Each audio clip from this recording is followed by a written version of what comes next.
Hey guys, this is Vita from Velo Energy Healing. Today I'm going to be doing some Q&As regarding Reiki. So the question is, what are energy stones and how do you use them in Reiki sessions?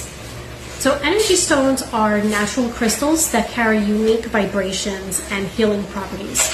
Now during Reiki sessions, I place specific stones on or near your body's chakras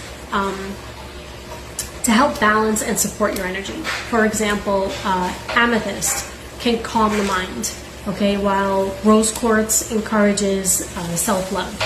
Now these stones work alongside Reiki energy to deepen the healing experience and help you feel more aligned. Okay, so that's what I have for you today.